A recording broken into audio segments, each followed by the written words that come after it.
Safe ഇപ്പോൾ വിഴിഞ്ഞം തുറമുഖ പദ്ധതിയുമായി ബന്ധപ്പെട്ട് വരുന്നുവെന്ന ആക്ഷേപങ്ങളെല്ലാം വളരെ കൂളായി സതീശൻ മറികടന്നു.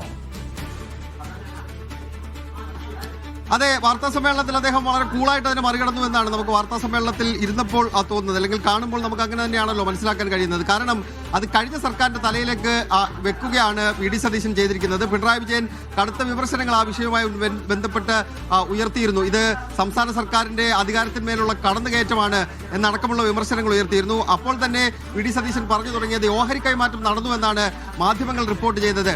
ആ മാധ്യമങ്ങൾക്ക് അതിനകത്ത് തെറ്റുപറ്റിയിട്ടുണ്ട്. സംസ്ഥാന സർക്കാരാണ് അതിന്റെ ഉടമസ്ഥരായിട്ടുള്ളത്. സംസ്ഥാന സർക്കാർ അറിയാതെ 25% മുകളിൽ ഓഹരി അവർക്ക് വിൽക്കാൻ കഴിയില്ല. പക്ഷേ ഈ ഓഹരി കൈമാറ്റവുമായി ബന്ധപ്പെട്ട കാര്യങ്ങൾ അവർ സെബി അറിയിച്ചതിന് ശേഷമാണ് സംസ്ഥാന സർക്കാരിനെ അറിയിച്ചത്. താൻ അറിഞ്ഞിരുന്നുവെങ്കിൽ താൻ അറിഞ്ഞു എന്ന് തന്നെ പറഞ്ഞതിനെ ഈ സർക്കാരിന്റെ കാലത്ത്, ഞങ്ങൾ അധികാരത്തിൽ വന്നിട്ട് കുറച്ച് നാൾ മാത്രമേ ആവുന്നുള്ളൂ, പക്ഷേ കഴിഞ്ഞ സർക്കാരിന്റെ കാലത്ത് ആണ് ഒരു വർഷമായിട്ട് അതിന്റെ നടപടിക്രമങ്ങൾ MSC കമ്പനിയുമായിട്ട് അദാനി കമ്പനി ചർച്ച നടത്തുന്നു എന്നുള്ള വിവരം കഴിഞ്ഞ ഒരു വർഷത്തിനിടയിലാണ് ഈ ചർച്ചകൾ നടക്കുന്നത്. കഴിഞ്ഞ സർക്കാരിന് ഇതെല്ലാം അറിയാമായിരുന്നു എന്നാണ് അദ്ദേഹം പറഞ്ഞു വെച്ചത്. അതിനെ സ്ഥാപിക്കാൻ വേണ്ടി അദ്ദേഹം പറഞ്ഞ ഏറ്റവും പ്രധാനപ്പെട്ട കാര്യം ചില പത്രക്കട്ടിങ്ങുകളാണ്. ഒന്ന്, രാവിലെ തന്നെ നമ്മൾ തന്നെ പുറത്തുവിട്ട ദേശാഭിമാനിയുമായി ബന്ധപ്പെട്ട വാർത്ത, ജൂൺ മാസം 5-ാം തീയതി ദേശാഭിമാനിയിൽ വന്ന വാർത്ത, അതിനുശേഷം ദേശാഭിമാനി 1-ാം തീയതി വാർത്ത പുറത്തു വന്നതിന് പിന്നാലെ ഇടത് സർക്കാരിന്റെ ദീർഘവീക്ഷണത്തിന്റെ ഫലമാണ് അതിന്റെ ഈ വിദേശ നിക്ഷേപം എന്ന തരത്തിലുള്ള ആ വാർത്ത.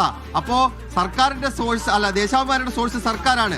സർക്കാരിൽ നിന്നാണ് ആ വിവരങ്ങൾ പുറത്തു പോയത്. കഴിഞ്ഞ സർക്കാരിനാണ് ഈ വിവരങ്ങൾ പൂർണ്ണതോതിൽ അറിയാമായിരുന്നത്, തനിക്കിതിനെക്കുറിച്ച് അറിയാമായിരുന്നില്ല എന്നുകൂടിയാണ് അദ്ദേഹം ആ വിഷയത്തിൽ പറഞ്ഞു വെച്ചത്. എന്തായാലും സംസ്ഥാന സർക്കാർ ഈ വിഷയം പഠിക്കാൻ വേണ്ടി എംപവേർഡ് കമ്മിറ്റി ചുമതലപ്പെടുത്തിയിട്ടുണ്ട്. എംപവേർഡ് കമ്മിറ്റിയുടെ റിപ്പോർട്ട് വന്ന ശേഷം മന്ത്രിസഭാ യോഗം അത് പരിഗണിക്കും. സംസ്ഥാന സർക്കാരിന്റെ സംസ്ഥാനത്തിന്റെ താല്പര്യം സംരക്ഷിച്ചുകൊണ്ടുള്ള തീരുമാനം മാത്രമേ ഉണ്ടാകൂ എന്നുകൂടി അദ്ദേഹം വിശദീകരിക്കുകയുണ്ടായി.